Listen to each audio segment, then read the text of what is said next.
What's going on, everybody, man? It's been a weekend. It's been a little bit half week so far. How y'all doing?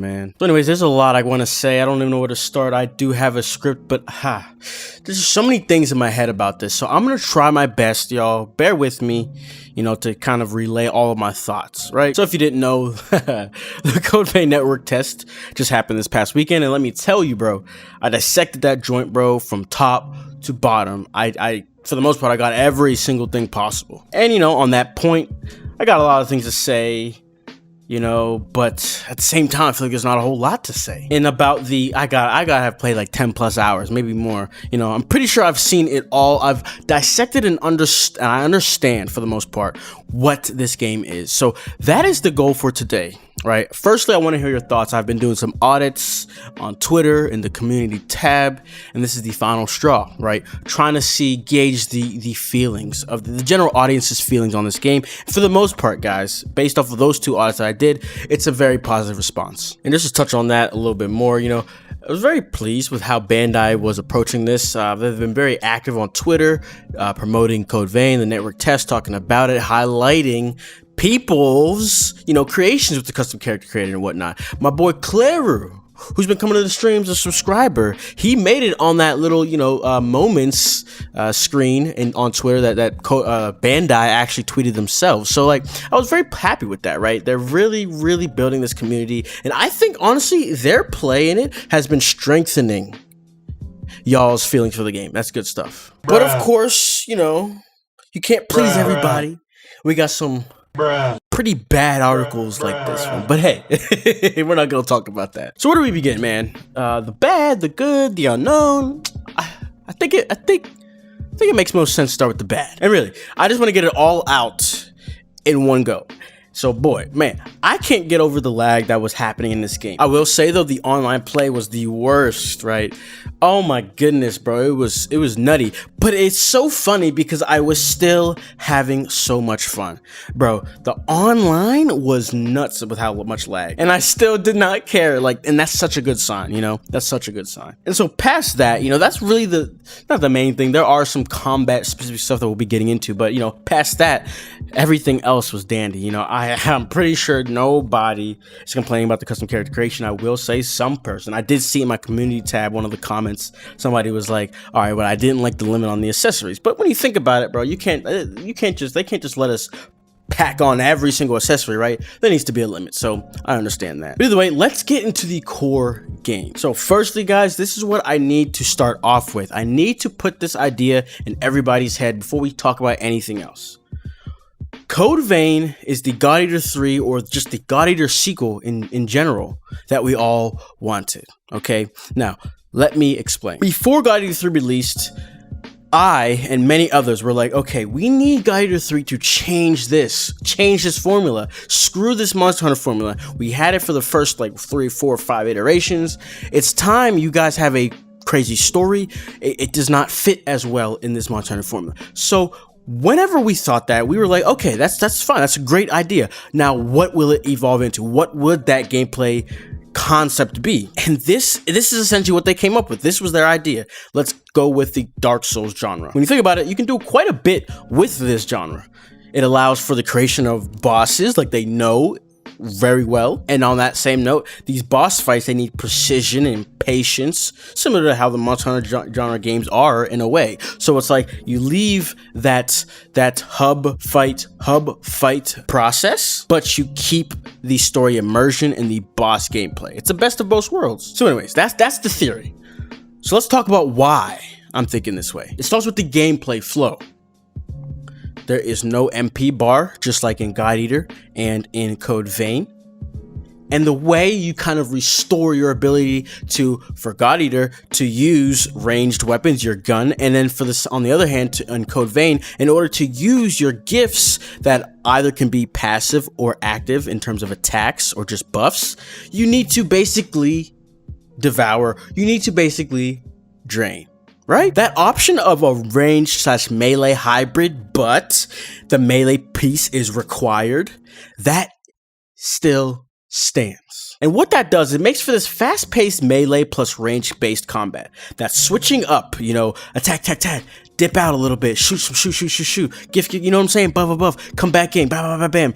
That formula is here. Moving along, we have the idea that there's so many options that they give you to tackle these situations that you're going to be running into while you're playing the game. The parrying is the most rewarding, but with the biggest setback. Blocking and dodging are decent and actually can be made better through gifts. And that's sort of the idea here. A lot of options. Craft your playstyle from offense all the way down to defense. Just to touch on that point just a bit more. You could increase the effectiveness of your block so you can block more. You can increase the effectiveness of your dodge so you can dodge more. God Eater, you can customize your attack weapon, your main weapon, your gun, and your shield. Now, obviously, it's not as much of a one-to-one similarity, but I think you guys can get the idea. And the difficulty that we've all been saying, right, that was not their damn priority. Okay, and it sucks because a lot of people are going into this game with that mindset, and so when they go in and notice that it is not meant for that, it's just kind of like the idea that the Soulsborne genre brings this level of difficulty. But listen, think of it like this: Code Vein is the God Eater to Dark Souls. What the hell do I mean? Wouldn't you like to know? What I'm saying is God Eater to the Monster Hunter genre is what Code Vein is to the Dark Souls genre. On one hand, Monster Hunter, for example, is super tactical, and on the other hand, we have God Eater, which is more of a game of how much damage can you do while zooming around, being flashy as shit, and just going crazy around the enemies, right? Obviously, this is not the same extent for Code Vein in the sense that Code Vein is not as crazy. It's fast-paced, way more than any other Souls game, but, it's not on the level of God Eater or anything like that. But that's my theory.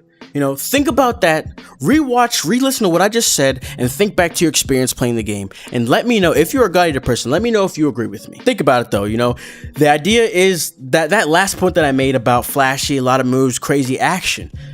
Why else would they give us all of those gifts and blood codes for that dungeon to try out? Because that was the Code Vein experience. That story prologue gameplay, bro, that was just to give us a feeling of the progression and a feeling of the story, how it was going to be panning out. That wasn't supposed to give you an idea of the difficulty, to the gameplay flow. No, it was just for the story purposes. That dungeon was to give you an idea of how the game will feel. And you only got the maximum experience if you actually did put in the effort to try out all the gifts, try out some build sets, between caster, ranger, berserk. Oh, you know what I'm trying to say? That's the only time you would get the full experience. Let's get into actually talking about the gameplay. So I don't want to spend too much time. We're already about close to coming up on 10 minutes in, so I don't want to fly through this, but I'm just going to try to highlight things lightly. There's not much need to go into too much detail anyway, so yeah, let's begin. So first things first, this isn't any order of bad good, but the weapon combos, bro. I liked them. And what I liked about that was that each weapon, not only does it have a different type of weight, some are heavy in terms of one-handed, some will be heavy, some will be lighter, so faster, slower. Not only that, but they literally had like straight up way different combo strings. Just pressing square for the Queenslayer blade did something different than the other Lost Blade, or whatever the heck those were called. But what made me mad was the hit detection. A lot of people noticed that. I'm surprised that not as many people were talking about it. Now, I don't know if a lot of people are trying to damage control, not fully saying things that are bad or good. Regardless, you could tell in this video, I'm saying everything, bro. That hit detection was stupidly annoying. If they don't smooth that out, pan that out, I will be heavily disappointed in the full game. But again, all of these things were happening, all these problems I'm going to be talking about, and I was still having so much fun with the game. So at the end of the day, man, screw it. I just really want this game to be the best that it could be. And on that last note about the combos, sometimes they're kind of bland. But on that same note, I believe that the progression in this game is going to be pretty substantial, since it's going to be a long game. So what I mean by that is I think there's going to be way more weapons down the line, and those combos will be quite different from the beginning weapons you get. That's a hope of mine. We'll see if it happens. To talk about the combat as a whole before we go into the weapon designs, I don't know. It's just like, it relates back to my God Eater 3 analogy that I had at the beginning of this video. I just really think it's supposed to be a fast-paced game. So on that point, if you were playing this game in a more slow fashion, I think as you either progress and get more comfortable with it, that's another thing. You guys got to get comfortable with it. I've seen some people talk about the parries, talking about, a little bit of different stuff, but it's like, we got to get used to this game. Soulsborne games, you start out very bad, but by the time you're done with the game, you're playing completely different. A lot more confidence, you know? And that's going to be a big thing in this. But the difference is you're going to be getting faster and faster in your skills. And that's a big thing I don't think people are understanding or picking up. Keep that in mind. And then on to the weapon designs.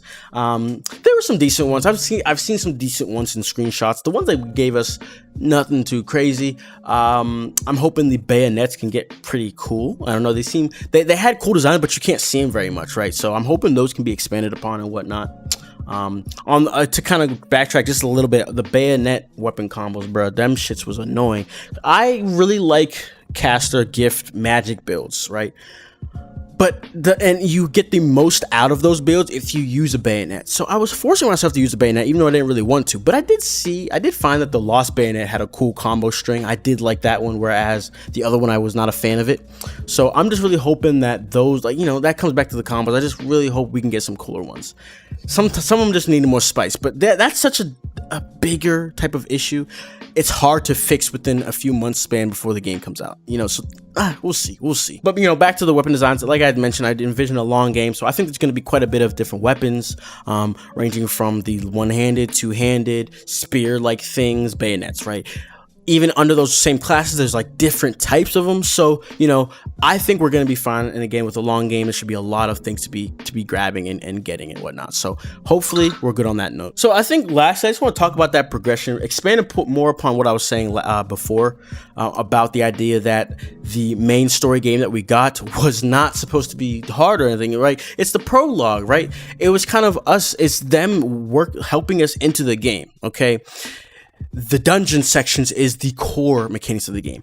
Like I said, I am envisioning this game is one where by late game, we're not so much trying to beat these bosses. It's more of a game of how fast and aggressively can I overwhelm this boss, because they give us so many options. And this is the same way with God Eater. You have so many things that's going on to do that you can be flashy. 3 took it to another level where it should be, right? So that's the idea behind this game. So it's like, don't come to this game thinking it's going to be some crazy hard. Some people that aren't used to hard games will struggle. That's a fact.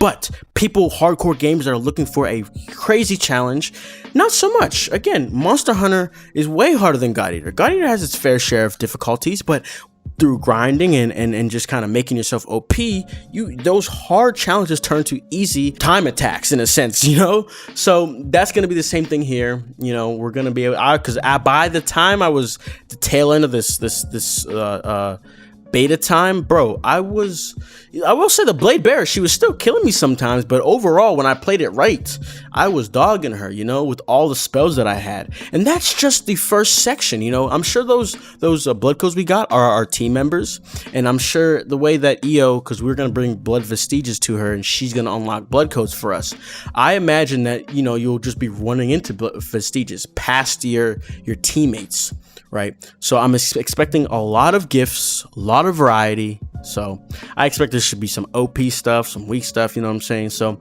yeah, it's going to be about just really making yourself OP, not so much about some hard, more about the fun and quote unquote breaking the game. So overall, I mean, that's essentially what I got to say. Past the lag, past the, I mean, really, that's it. Past the lag, everything else was fun. Past the lag, I guess, in the weapon combos, everything else was fun, right?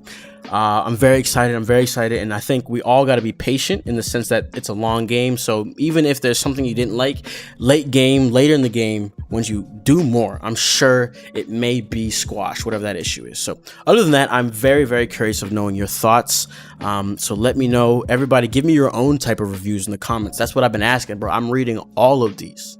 Appreciate that. Anyways, thank you all for watching. Be sure to subscribe, leave a like, and comment, like I said. Follow me all on my social media, bro. I post the greatest Instagram stories. Y'all sleeping on my Instagram and my Twitter. Anyway, that's all I got to say. I'll see you all in the next video. Peace. Lamp with the tape, I'm a legend in the room. JAMSQUAD chillin', now my homies bringin' boom. Don't try to play the game without asking about the rules. I keep my cards safe, nigga, what you do? Pop it off easy, I'm not trying to snap your neck. I